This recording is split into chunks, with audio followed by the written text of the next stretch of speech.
Hi ನಮಸ್ಕಾರ ಸ್ನೇಹಿತರೆ.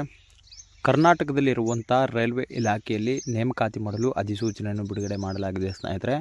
ಈ ಒಂದು ಹುದ್ದೆಗಳಿಗೆ ಸಂಬಂಧಪಟ್ಟಿರುವ ಹಾಗೆ ಕಂಪ್ಲೀಟ್ ಆಗಿರುವಂತಹ ಮಾಹಿತಿಯನ್ನು ನಾನು ನಿಮಗೆ ಈ ಒಂದು ವಿಡಿಯೋದಲ್ಲಿ ತಿಳಿಸ್ಕೊಡ್ತೇನೆ. ಆದ ಕಾರಣ ನೀವು ಈ ಒಂದು ವಿಡಿಯೋವನ್ನು ಸ್ಕಿಪ್ ಮಾಡದೆ ಕೊನೆವರೆಗೂ ವೀಕ್ಷಿಸಿ. ಆ್ಯಂಡ್ ಅದರ ಜೊತೆಲೆ ನಮ್ಮ ಚಾನಲ್ಗೆ ಇನ್ನೂ ಯಾರೂ ಸಬ್ಸ್ಕ್ರೈಬ್ ಮಾಡ್ಕೊಂಡಿಲ್ಲ, ಸಬ್ಸ್ಕ್ರೈಬ್ ಮಾಡ್ಕೊಳ್ಳಿ. ಆ್ಯಂಡ್ ಬೆಲ್ ಐಕನ್ ಕೂಡ ಆಲ್ ಅಂತೇಳಿ ಪ್ರೆಸ್ ಮಾಡಿ. ನಾವು ತಿಳಿಸುವಂಥ ಉದ್ಯೋಗ ಮಾಹಿತಿಗಳು ನಿಮಗೆ ನೋಟಿಫಿಕೇಷನ್ ಮೂಲಕ ತಲುಪುತ್ತವೆ. ಸ್ನೇಹಿತರ ಸಂಸ್ಥೆ ಹೆಸರು ಬಂದು ಈಗಾಗಲೇ ತಿಳಿಸಿರುವ ಹಾಗೆ IRCTC ವತಿಯಿಂದಾಗಿ ಹುದ್ದೆಗಳಿಗೆ ನೇಮಕಾತಿ ಆಗುತ್ತದೆ. ಇನ್ನು ಉದ್ಯೋಗದ ಸ್ಥಳ ಬಂದು ಕರ್ನಾಟಕ, ಕೇರಳ, ತಮಿಳುನಾಡು ಈ 3 ರಾಜ್ಯಗಳಲ್ಲಿ ನೇಮಕಾತಿ ಆಗುತ್ತದೆ ಸ್ನೇಹಿತರೆ. ಆ್ಯಂಡ್ ಅದೇ ರೀತಿಯಾಗಿ ಹುದ್ದೆಗಳ ಸಂಖ್ಯೆ ವಿವಿಧ ಹುದ್ದೆಗಳು ಅಂತೇಳಿ ತಿಳಿಸಲಾಗಿದೆ ಸ್ನೇಹಿತರೆ. ಇಂತಿಷ್ಟ ಅಂತೇಳಿ ನಿಗದಿಪಡಿಸಲ್ಲ, ವಿವಿಧ ಹುದ್ದೆಗಳು ಅಂತೇಳಿ ತಿಳಿಸಲಾಗಿದೆ.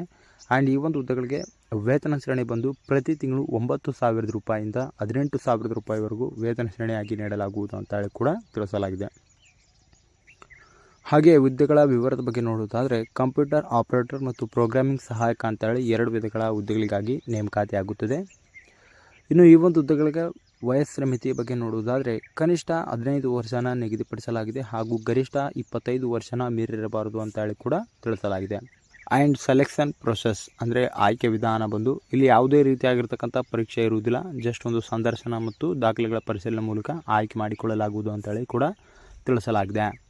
ಸ್ನೇಹಿತರೆ, ಅದೇ ರೀತಿಯಾಗಿ ಇಲ್ಲಿ ವಿದ್ಯಾರ್ಹತೆ ಬಗ್ಗೆ ನೋಡುವುದಾದರೆ ಯಾವುದೇ ಮಾನ್ಯತೆ ಪಡೆದ ವಿದ್ಯಾಸಂಸ್ಥೆ ವತಿಯಿಂದ ಅಭ್ಯರ್ಥಿಗಳು 10ನೇ ತರಗತಿ ಅಥವಾ ITIಯನ್ನು ಪೂರ್ಣಗೊಳಿಸಿದಲ್ಲಿ ಅರ್ಜಿನ ಸಲ್ಲಿಸಲು ಎಲಿಜಿಬಲ್ ಇರ್ತೀರಾ.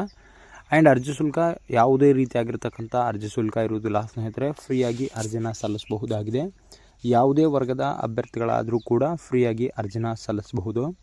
ಇನ್ನು ಈ ಒಂದು ಹುದ್ದೆಗಳಿಗೆ ಇಂಪಾರ್ಟೆಂಟ್ ಡೇಟ್ಸ್ ಅಂದರೆ ಅರ್ಜಿ ಸಲ್ಲಿಸುವಂತಹ ಪ್ರಾರಂಭ ದಿನಾಂಕ 4/12/2024 ಆಗಿದೆ, ಈಗಾಗಲೇ ಪ್ರಾರಂಭವಾಗಿದ್ದು. ಮತ್ತು ಕೊನೆ ದಿನಾಂಕ 17/12/2024 ಆಗಿದೆ. ಸ್ನೇಹಿತರೆ, ಈ ಒಂದು ಹುದ್ದೆಗಳಿಗೆ ಅರ್ಜಿ ಸಲ್ಲಿಸುವಂತಹ ಲಿಂಕನ್ನು ನಾನು ಕೆಳಗಡೆ ಡಿಸ್ಕ್ರಿಪ್ಷನಲ್ಲಿ ಕೊಟ್ಟಿರುತ್ತೇನೆ. ಆ ಒಂದು ಲಿಂಕ್ ಮುಖಾಂತರ ನೀವು ಅರ್ಜಿನ ಸಲ್ಲಿಸಬೇಕಾಗುತ್ತದೆ.